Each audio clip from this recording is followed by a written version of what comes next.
ಎಲ್ಲರಿಗೂ ನಮಸ್ಕಾರ. ಮಂಕುತಿಮ್ಮನ ಕಗ್ಗ ವಾಚನ ಇಂದಿನ ಸುಪ್ರಭಾತಕ್ಕೆ. ಇದು ಒಂಥರ ಸಂತೋಷ ಕೊಡ್ತಾಯಿದೆ ನನಗೆ. ಅವಕಾಶ ಆಗಾಗ್ಗೆ ದೊರಕ್ತಾ ಇರೋದ್ರಿಂದ. ಇವತ್ತಿನ ಕಗ್ಗ 855ನೇದು. ಸುಲಭವೇನಲ್ಲ ನರಲೋಕಹಿತ ನಿರ್ಧಾರ, ಸುಲಭವೇನಲ್ಲ ನರಲೋಕಹಿತ ನಿರ್ಧಾರ. ಬಲಕ್ಕೆ ನೋಳ್ಪರ್ ಕೆಲರು, ಕೆಲರೆಡಕ್ಕೆ ನೋಳ್ಪರ್. ಬಲಕ್ಕೆ ನೋಳ್ಪರ್ ಕೆಲರು, ಕೆಲರೆಡಕ್ಕೆ ನೋಳ್ಪರ್. ವಿಲವಿಲನೆ ಚಪಲಿಸುವ ಮನುಜ ಸ್ವಭಾವದಲ್ಲಿ, ವಿಲವಿಲನೆ ಚಪಲಿಸುವ ಮನುಜ ಸ್ವಭಾವದಲ್ಲಿ. ನೆಲೆಗೊತ್ತು ಹಿತಕ್ಕೆಲ್ಲಿ ಮಂಕುತಿಮ್ಮ, ನೆಲೆಗೊತ್ತು ಹಿತಕ್ಕೆಲ್ಲಿ ಮಂಕುತಿಮ್ಮ.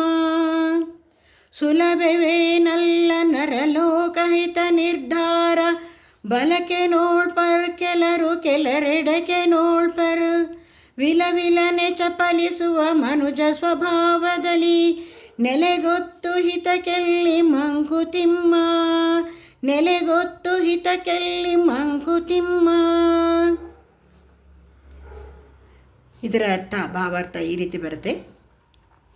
ಈ ನರಲೋಕಕ್ಕೆ ಹಿತವನ್ನು ಎಸಗುವ ನಿರ್ಧಾರವನ್ನು ಕಾರ್ಯಗತಗೊಳಿಸುವುದು ಅಷ್ಟು ಸುಲಭವಾದ ವಿಷಯವೇನಲ್ಲ.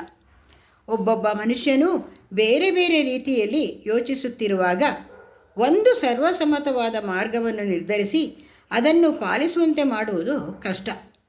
ಮನುಷ್ಯ ಸ್ವಭಾವ ಚಂಚಲ, ಅದು ಕ್ಷಣ ಕ್ಷಣಕ್ಕೆ ಬದಲಾಯಿಸುತ್ತಿರುತ್ತದೆ.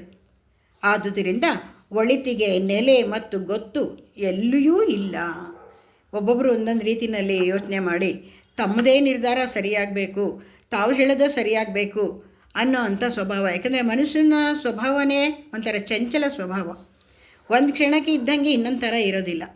ಆ ಥರ ಇರೋವಂಥ ಚಂಚಲತೆ ಇರುವಂಥ ಪ್ರತಿಯೊಬ್ಬ ಮನುಷ್ಯನಲ್ಲೂ ಅವನವನ ಅಭಿಪ್ರಾಯನ ಅವನು ಹೇಳ್ತಾ ಇದ್ದರೆ ಜನಕ್ಕೆ ಹಿತ ಮಾಡೋವಂಥ ಒಂದು ಅವಕಾಶ ಎಲ್ಲಿ ಸಾಧ್ಯ ಅಂತ ಇಲ್ಲಿ ಡಿ ವಿ ಜಿಯವರು ನಮಗೆ ಹೇಳ್ತಾ ಇದ್ದಾರೆ. ಧನ್ಯವಾದಗಳು.